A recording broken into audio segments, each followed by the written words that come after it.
और मेरा महादेव तुम्हारे चेहरे को पढ़ लेता है।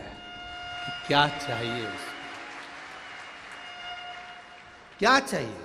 एक बार पार्वती जी ने शिव जी से पूछा था कि तुम नेत्र बंद करके बैठे रहते हो, इतने सारे लोग तुम्हारे यहाँ आते हैं, जल चढ़ा के जाते हैं, तुम्हारी पूजन करके जाते हैं, कभी कभी किसी किसी को देख तो लिया करो। शंकर भगवान बोले मुझे देखने की जरूरत नहीं, मेरे 3 नेत्र हैं, 3 नेत्र हैं। तो पार्वती जी बोली तीनों तो बंद रहते हैं, एक नेत्र खोल के बैठ जाओ।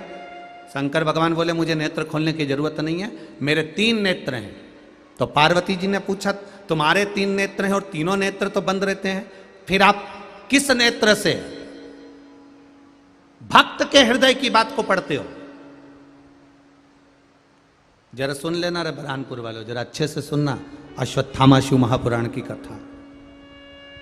आपके तीनों नेत्र बंद रहते हैं, तीनों नेत्र बंद रहते हैं।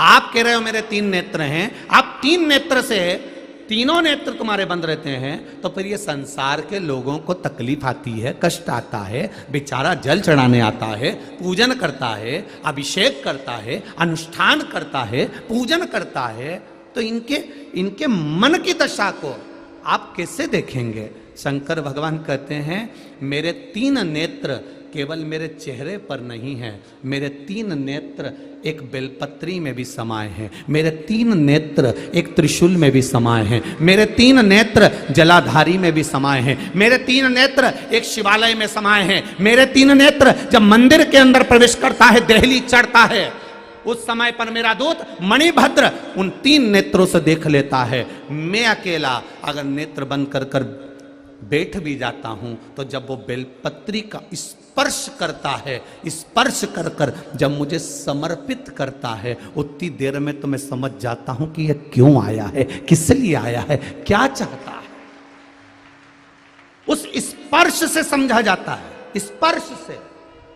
आज भी हमारे रिसर्च वालों ने रिसर्च किया है, मात्र स्पर्श से समझा जा सकता है कि व्यक्ति का व्यवहार कैसा है। स्पर्श से एक व्यक्ति, एक पुरुष एक कन्या को या स्त्री को या नारी को या किसी एक व्यक्ति को अगर स्पर्श करता है तो उससे मालूम पड़ जाता है कि इसकी लालसा क्या है। स्पर्श मात्र से पहचान हो जाती है कि यह चाहता क्या है। बस उसी तरह शिव कहते हैं बेलपत्री का मात्र स्पर्श, जब बेलपत्री चढ़ाने वाला डंडी को पकड़कर चढ़ाता है, मैं समझ जाता हूं कि ये कहीं ना कहीं चिंताग्रस्त है। जब बेलपत्री चढ़ाने वाला मध्य भाग को पकड़कर चढ़ाता है, मैं समझ जाता हूं कि इसकी ग्रह दशा के अंतर्गत घर में इसको चिंता बहुत है। जब बेलपत्री 2 पत्तियों का स्पर्श कर कर चढ़ाता है, मैं समझ जाता हूं संतान के रोग और बीमारी का तकलीफ है। जब बेलपत्री बीच की पत्ती को पकड़कर वो मुझे समर्पित करता है, मैं समझ जाता हूं इसको वैभव और धन की कमी है। जब बेलपत्री थोड़ी सी भी गीली होती है, जब वो चढ़ाता है, मैं समझ जाता हूं कि इसके तन में कोई रोग समाया हुआ है। बेलपत्री में कोई डूट पीछे रह जाता है और ये समर्पित करता है, मैं समझ जाता हूं अदालत का कोई केस चल रहा होता है।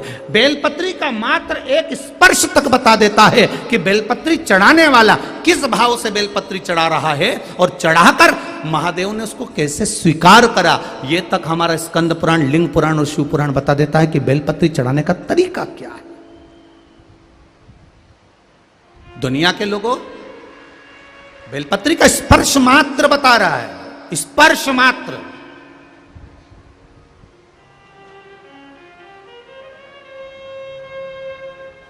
केवल स्पर्श।